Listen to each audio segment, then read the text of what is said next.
Price B to God. கர்த்தருடைய நாமம் மகிமைப்படுவதாக. எங்களை அதிகமாய் நேசிக்கிற எங்கள் அன்பின் பரம தகப்பனே, இந்த கிருபையான வேலைக்காய் மக்கள் நாங்கள் நன்றி செலுத்துகிறோம். இந்த காலை வேளையிலும் உம்மை துதித்து பாடி ஆராதித்து இந்த நாளிலே நாங்கள் தியானிக்கும்படியாக கர்த்தர் எங்களுக்கு கொடுக்கிற வார்த்தைக்கு நேராக கடந்து போகவும் நீர் செய்த நன்மைகளை சாட்சியாக சொல்லி உடைய நாமத்தை கர்த்தர் மகிமைப்படுத்த கர்த்தர் உதவி செய்வீராக. இயேசுவின் நாமத்தில் ஜெபிக்கிறோம் எங்கள் ஜீவன் உள்ள நல்ல பிதாவே. ஆமேன், ஆமேன், ஆமேன். கூடாதது ஒன்றும் இல்லையே, கூடாதது ஒன்றும் இல்லையே, கூடாதது ஒன்றும் இல்லையே, கூடாதது ஒன்றும் இல்லையே, நம் தேவனால் கூடாதது, கூடாதது ஒன்றும் இல்லையே, நம் தேவனால் கூடாதது, கூடாதது ஒன்றும் இல்லையே. நீ விசுவாசித்தாலே தேவ மகிமை காண்பாயே, நீ விசுவாசித்தாலே தேவ மகிமை காண்பாயே, என்னை பலப்படுத்தும் கிறிஸ்துவாலே பெரிய காரியம் செய்வாயே, உன்னை பலப்படுத்தும் கிறிஸ்துவாலே பெரிய காரியம் செய்வாயே. கூடாதது ஒன்றும் இல்லையே, கூடாதது ஒன்றும் இல்லையே, கூடாதது ஒன்றும் இல்லையே, கூடாதது ஒன்றும் இல்லையே, நம் தேவனால் கூடாதது, கூடாதது ஒன்றும் இல்லையே, நம் தேவனால் கூடாதது, கூடாதது ஒன்றும் இல்லையே. எனக்கருமையானவர்களே, இந்த நாளிலே நாம் தியானிக்கும்படியாக கர்த்தர் நமக்கு கொடுக்கிற வார்த்தைக்கு நேராக நாம் கடந்து போவோம். எடுத்து வாசிக்கலாம். மத்தேயு எழுதிய சுவிசேஷம் 19ஆம் அதிகாரம் 26ஆம் வசனத்தை நாம் வாசிக்க கேட்போம். இயேசு அவர்களை பார்த்து, மனுஷரால் இது கூடாதது தான், தேவனாலே எல்லாம் கூடும் என்றார் என்று எழுதப்பட்டிருக்கிறது.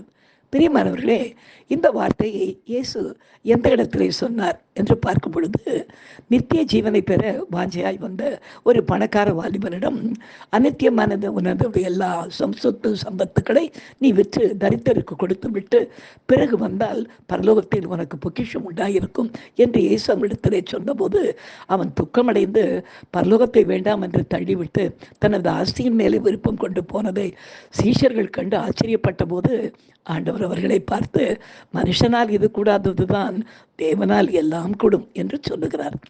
எனக்கு பிரியமானவர்களே, அநேக நேரங்களில் நம்மால் விட முடியாத ஜென்ம சுவாபங்கள், அந்தரங்க பாவங்கள், உலகத்தின் மேல் இருக்கிற ஆசை, பற்று போன்ற காரியங்கள் நமது நன்மைகளுக்கு விரோதமாகவே நமக்குள்ளே போராடி கர்த்தர் நமக்கு வைத்திருக்கின்ற மிகவும் மேலான நன்மைகளை பெறுவதற்கு தடையை உண்டாக்கிவிடும். ஆனால் நாம் கர்த்தரது வார்த்தைக்கு அப்படியே கீழ்ப்படிவோமானால் நம்மால் செய்ய முடியாத காரியங்கள் அவரது வார்த்தையை செய்து முடித்துவிடும்.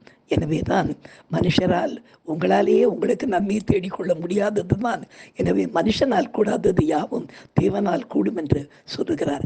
அவரது வார்த்தைகளுக்கு அப்படியே கீழ்ப்படிந்து நன்மைகளை பெற்றுக்கொள்வோமா? இந்த நாளிலும் கூட தேவனுடைய வார்த்தை எப்படி ஜென்ம சுவாபங்களை நீக்கி போட்டு ஒரு குடும்பத்தை வாழ செய்தது என்பதை இந்த நாளிலே நாம் சாட்சியாக கேட்போமா?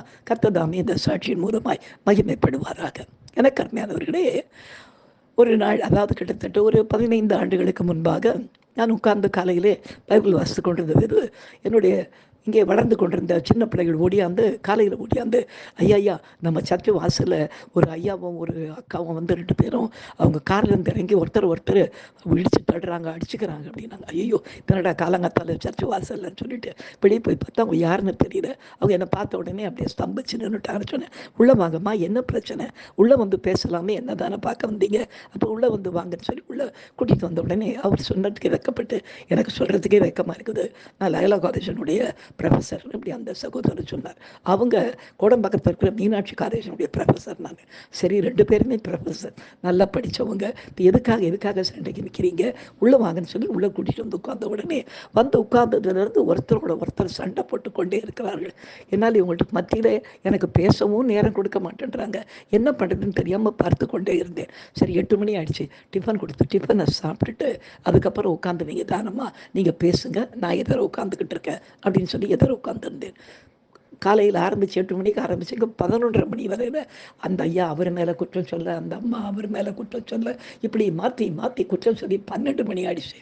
12 மணிக்கு சாப்பாடு வர வச்சு அவங்க 2 பேருக்கும் சாப்பிட வச்சுட்டு, இப்போவாவது நீங்கள் உங்கள் குற்றங்களை கொஞ்சம் ஓய வைப்பீங்களா, இப்படி ஒருத்தர் மேலே ஒருத்தர் இப்படி குற்றம் சொல்லிட்டு இருந்தால் நீங்கள் எப்படி சேர்ந்து வாழ முடியும் அப்படின்னு கேட்டேன். இல்லை நாங்கள் சேர்ந்து வாழறதுக்காக வரல, நாங்கள் என்ன காரியத்துக்கு வந்தோன்னே எங்களுக்கு தெரியாத மாதிரி ஆயிடுச்சு, தெரியாமல் யாரும் சொன்னாங்க நீங்கள் வாங்க வந்துட்டோம், ஆனால் பிரச்சனையாக முடிஞ்சு போச்சு பாஸ்டர். நாங்கள் இல்லை பிரச்சனையை தீர்க்க தான் இங்கே வந்திருக்கிறீங்க, இப்போ நீங்கள் பேசி முடிச்சிட்டிங்கன்னு நீங்கள் சொன்னீங்கன்னா, திருமணமானது எவ்வளோ எப்படி முக்கியமான ஒரு காரியம், இதை ஆண்டவர் எப்படி உண்டாக்கினார் வேதத்தில் அப்படின்றத நான் உங்களுக்கு விளக்கி சொல்ல முடியும் அப்படின்னப்போ அவங்க ஒரு மதியானம் 3 மணிக்கு மேலே சைலண்ட்டாக உட்காந்தாங்க. காலையில் 8 மணிக்கு வந்தவங்க கொஞ்சம் கொஞ்சமாக அவர்களோட இருந்து வேதத்திலிருந்து திருமணத்தை குறித்த காரியம், கணவனுடைய காரியம், மனைவியுடைய காரியங்களை குறித்து சின்ன யங் கப்பல் தான் அவங்க, நிறைய பேசிக்கொண்டே இருந்தேன். கிட்டத்தட்ட காலையில் 8 மணிக்கு ஆரம்பித்து அவங்களுடைய பிரச்சனை முடிய இரவு 11 மணி ஆனது.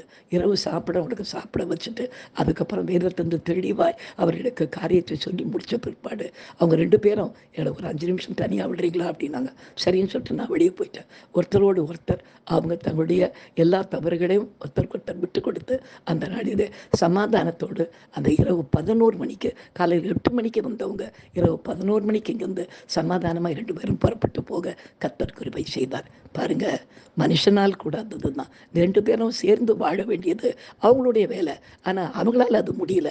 ஆனால் தேவனுடைய வார்த்தை, தேவனாலே எல்லாம் கூடும் என்று சொல்லப்பட்ட வார்த்தையின்படியாக அந்த நாளிலே கர்த்தருடைய வார்த்தை அவர் நினைத்த காரியத்தை செய்து முடித்த போது அவங்க போய் ஒரு வாரத்தில் அவங்க 2 பேருமே வேலையை ரிசைன் பண்ணிவிட்டு டார்ஜிலிங்கே எங்கேயோ ஒரு வேலைக்காக 2 பேருமே சேர்ந்து போகிறதுக்கு முன்பாக அவங்க வீட்டில் இருந்த கட்டின் பீரோ போன்ற காரியங்களை இங்கே சர்ச்சுக்கு அனுப்பி வச்சுட்டு, பாஸ்டர் நீங்கள் நடத்துகிற அந்த கருணையிலத்தின் பிள்ளைகளுக்கு இதை உபயோகப்படுத்துங்க என்று அனுப்பி இந்த இடத்துல வந்து அந்த அவங்களுக்கு விரும்பமான அந்த கிஃப்ட்ஸ் எல்லாம் கொடுத்துட்டு வந்து நன்றி சொல்லிட்டு போக கர்த்தர் கிருபை செய்தார். எனக்கு அருமையானவர்களே, அநேக நேரங்களிலே நம்முடைய ஜென்ம ஸ்வாபங்கள், நமக்குள்ளே இருக்கிற விட முடியாத சில காரியங்கள் ஆண்டோடைய நன்மைகளை தடை செய்துவிடும். ஆனால் கர்த்தருடைய வார்த்தைக்கு நம்ம அப்படியே கீழ்ப்படிவோமே ஆனால் கர்த்தர் நிச்சயமாய் நம்மால் முடியாத காரியத்தை அவருடைய வார்த்தை செய்து முடிக்கும். நாம் ஜெபிக்கலாம். எங்களை அதிகமாய் நேசிக்கிற எங்கள் அன்பின் பரம தகப்பனே, இந்த கிருபையான விளைக்காய் மக்கள் நன்றி செலுத்துகிறோம், மகிமைப்படுத்துகிறோம். ராஜா, இந்த விளையிலும் கூட கர்த்தாவே